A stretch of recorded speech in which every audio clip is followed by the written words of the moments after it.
Hello बच्चों, कैसे हैं आप सब लोग? एकदम बढ़िया। अभी हम क्लास 9th का चैप्टर 8 मोशन का टॉपिक एसेलरेशन पढ़ेंगे। सबसे पहले हम ये देखते हैं कि एसेलरेशन होता क्या है। उसके लिए हम ये इमेजिन करते हैं कि कोई पार्टिकल है, वो पॉइंट ए से पॉइंट बी तक जा रहा है। ठीक है, अब उसमें हर 2 सेकेंड के बाद में उसकी वेलोसिटी बढ़ती जा रही है। जैसे पहले 2 सेकेंड में 2 मीटर पर सेकेंड थी, नेक्स्ट 2 सेकेंड में अब 4 मीटर पर सेकेंड हो गई, वेलोसिटी उसकी बढ़ गई। फिर नेक्स्ट 2 सेकेंड्स में 6 मीटर पर सेकेंड हो गई, नेक्स्ट 2 सेकेंड्स में 8 मीटर पर सेकेंड हो गई, और नेक्स्ट 2 सेकेंड्स में 10 मीटर पर सेकेंड हो गई। तो हम ये ऑब्जर्व कर रहे हैं कि कॉन्स्टेंटली उसकी वेलोसिटी बढ़ती जा रही है। ठीक है, तो ये जो चेंज वेलोसिटी का है विथ रिस्पेक्ट टू टाइम, इसे हम एक्सेलरेशन कहते हैं। Okay, so acceleration of a body is defined as a rate of change of its velocity with time. जब हम इसका फॉर्मूला लिखते हैं तो acceleration होता है change in velocity upon time, जिसे हम final velocity minus initial velocity upon time कहेंगे। ठीक है, final velocity को अगर हम v से रिप्रेजेंट करते हैं, initial velocity को अगर हम u से रिप्रेजेंट करते हैं, तो acceleration a जो है वो हो जाएगा v minus u upon t। ठीक है, final velocity minus initial velocity upon time. जब हम इसकी यूनिट की बात करेंगे तो इसकी यूनिट हम जानते हैं, वेलोसिटी की यूनिट मीटर पर सेकेंड होती है और टाइम की यूनिट सेकेंड होती है। तो एक्सेलरेशन की यूनिट हो जाएगी मीटर पर सेकेंड स्क्वायर। ओके, एक्सेलरेशन जो है, क्योंकि ये rate of change of velocity है, ओके, वो वेलोसिटी अपॉन टाइम है, इसलिए एक्सेलरेशन एक वेक्टर क्वांटिटी होता है। ओके, अभी यहाँ पे जो हमने केस देखा है, इसमें ये देखा कि ऑब्जेक्ट की वेलोसिटी कॉन्स्टेंटली बढ़ती जा रही है। हमारे पास में दूसरा केस ये भी हो सकता है कि ऑब्जेक्ट की वेलोसिटी घटती जाए। कोई ऑब्जेक्ट है, कोई ट्रेन है, कोई बस है, वो चलती हुई आ रही है और अपने डेस्टिनेशन पे, अपने रिक्वायर्ड पॉइंट पे पहुँच रही है और धीरे धीरे उसकी स्पीड कम होती जा रही है। ठीक है, तो जैसे ऐसा भी हो सकता है कि 10 मीटर पर सेकेंड 2 सेकेंड में हो, देन 8 मीटर पर सेकेंड हो, फिर उसकी स्पीड 2 सेकेंड में इसी तरह से कॉन्स्टेंटली उसकी डिक्रीज होती रहे। तो 8, 6, 4 एंड 2 इस तरह से कॉन्स्टेंटली उसकी स्पीड डिक्रीज होती रहे। ठीक है, ये भी पॉसिबिलिटी हो सकती है। तो जब उसकी स्पीड कॉन्स्टेंटली डिक्रीज होती जाती है, उसे हम एक्सेलरेशन नहीं कहते हैं, उसे हम डेसेलरेशन कहते हैं। ओके, उसे हम डेसेलरेशन कहते हैं।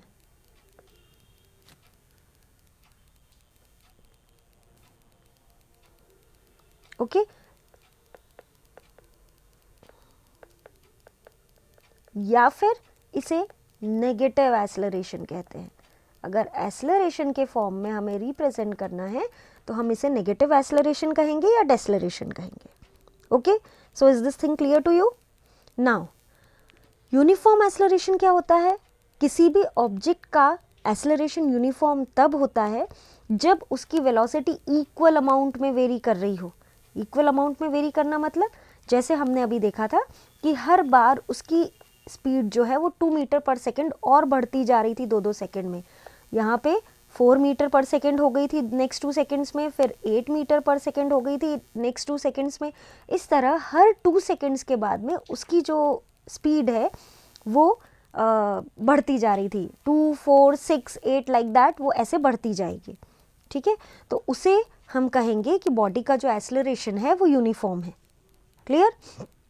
अब ये नॉन यूनिफॉर्म एक्सेलरेशन क्या हो रहा है? जब बॉडी का जो वेलोसिटी जो चेंज हो रही है वो अनइक्वल अमाउंट में हो। ठीक है, अनइक्वल अमाउंट में होने का मतलब क्या होता है? जैसे ये पॉइंट ए बी है, पहले वो 2 मीटर पर सेकेंड की स्पीड में चला, फिर उसके बाद में उसकी वेलोसिटी जो है 6 मीटर पर सेकेंड हो गई। ठीक है, फिर 15 मीटर पर सेकेंड हो गई नेक्स्ट 2 सेकेंड्स में, फिर एकदम से 1 मीटर पर सेकेंड हो गई नेक्स्ट 2 सेकेंड्स में, और फिर 0 हो गई नेक्स्ट 2 सेकेंड्स में। इसका मतलब ये हुआ कि ऑब्जेक्ट की जो वेलोसिटी में जो वेरिएशन है वो इरेगुलर है, अनइक्वल अमाउंट का है। कभी 2 हो रहा है, कभी 6 हो रहा है, कभी 15 हो रहा है। ठीक है, तो velocity changes by unequal amount in equal interval of time, then acceleration is variable और नॉन यूनिफॉर्म। ओके, अब जो नेक्स्ट टॉपिक है वो है इक्वेशंस ऑफ मोशन। ओके, हमारे पास में इक्वेशन ऑफ मोशन को एक्सप्लेन करने के लिए, मोशन से रिलेटेड हमें कोई भी चीज़ फाइंड आउट करनी हो उसको समझने के लिए हमारे पास में 3 इक्वेशंस ऑफ मोशन है, जिसमें पहली इक्वेशन ऑफ मोशन है v is equal to u plus a t. Okay, v is equal to u plus a t. इसको डिराइव करने के लिए जो हमारा तरीका होता है, हम जानते हैं एक्सेलरेशन का फॉर्मूला होता है final velocity minus initial velocity upon time. ठीक है, अब final velocity minus initial velocity is equal to a t, v is equal to u plus a t. तो ये हमें फर्स्ट इक्वेशन ऑफ मोशन देता है, this is the derivation of it. अब second equation of motion, second equation of motion क्या कहलाती है, s is equal to u t plus 1/2 a t square. इसमें s जो है वो डिस्प्लेसमेंट ऑफ द ऑब्जेक्ट है, u initial velocity, t time, a acceleration और t टाइम। ठीक है, अब हम इसको डिराइव करेंगे। हमने ये देखा है कि एवरेज वेलोसिटी जो होती है, एवरेज वेलोसिटी का फॉर्मूला है initial velocity plus final velocity upon 2। किसी भी चीज़ का एवरेज हम ऐसे ही निकालते हैं। ओके, तो एवरेज वेलोसिटी का फॉर्मूला होता है हमारा u plus v upon 2। Okay, अब अगर हम कह रहे हैं कि कोई ऑब्जेक्ट कुछ डिस्टेंस ट्रैवल कर रही है, डिस्टेंस या उसका कुछ डिस्प्लेसमेंट है, तो displacement is equal to velocity into time. ठीक है, अब इसमें ये जो वेलोसिटी है ये एवरेज वेलोसिटी भी हो सकती है, average velocity into time. Average velocity क्या है, u plus v upon 2 into time, ये हो गया हमारा s। ठीक है, अब u प्लस v की जगह हम फर्स्ट इक्वेशन ऑफ मोशन से लिख सकते हैं u plus a T upon 2 into T. ठीक है, अब ये u प्लस u मैंने 2u लिख दिया, t को अंदर कर दिया तो 2ut प्लस अपॉन 2 है ऐसा कि ऐसा ही और ए टी स्क्वायर। ठीक है, नेक्स्ट स्टेप में हम इसे लिख सकते हैं s is equal to u t plus 1/2 a t square. ये जो है हमारी ये सेकेंड इक्वेशन ऑफ मोशन है। ओके, अब जो नेक्स्ट है वो third equation of motion. Third equation of motion क्या कहती है, v square minus u square is equal to 2as। ठीक है, अब हम इसे कैसे समझेंगे, अगेन हमारे पास में जो एवरेज वेलोसिटी का जो फॉर्मूला है वो है u प्लस वी अपॉन 2। ठीक है, अब डिस्टेंस क्या होता है, वेलोसिटी इनटू टाइम। ठीक है, इसका मतलब ये u plus v upon 2 into time भी हो सकता है। ठीक है, अब देखो हमारे पास में फर्स्ट इक्वेशन क्या था, v is equal to u plus a T.